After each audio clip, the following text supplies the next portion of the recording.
Habari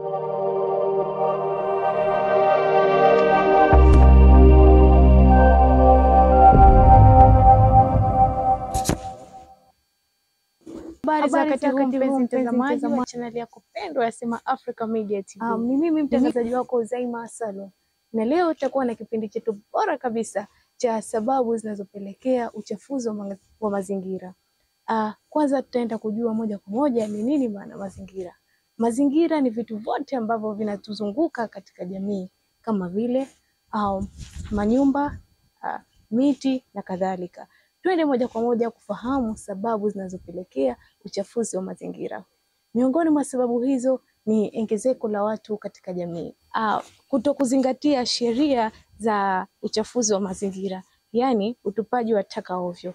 Sababu hii inapelekea uchafuzi wa mazingira kutokana na watu kutokuzingatia zile sheria, yani kuteuka sheria. Kama tunavyoona serikali imetuletea madustbin ya kutupa taka, lakini watu hawazingatii hilo. Unamkuta mtu tayari kashakunywa juisi na anatupa chupa taka, na anakuja mwingine anatupa chini na wala haweki katika dustbin la taka.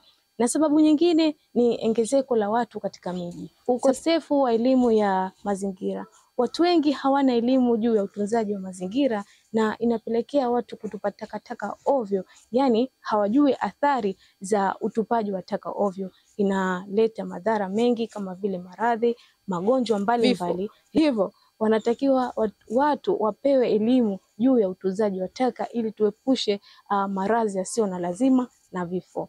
Na sababu ya mwisho kwa siku ya leo ni ongezeko la viwanda katika jamii yetu. Kama tunavyoona viwanda ni vingi, lakini viwanda hivyo pia vina athari au vina mchango mkubwa katika kuongezeka kwa maradhi au uchafuzi wa mazingira.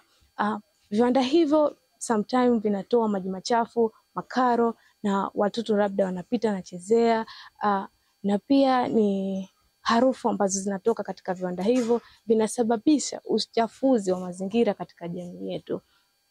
Mpenzi mtazamaji wa Sema Africa Media, naamini umejifunza machache kupitia kipindi chetu cha sababu zinazopelekea uchafuzi wa mazingira katika jamii. Sina la ziada, ulikuwa nami mtangazaji wako Huzaima Salum. Usisahau kutufuatilia katika mitandao yetu ya kijamii Sema Africa Media, na kulike, kusubscribe na kushare ili uweze kujifunza mengi kupitia channel yetu pendwa. Asante.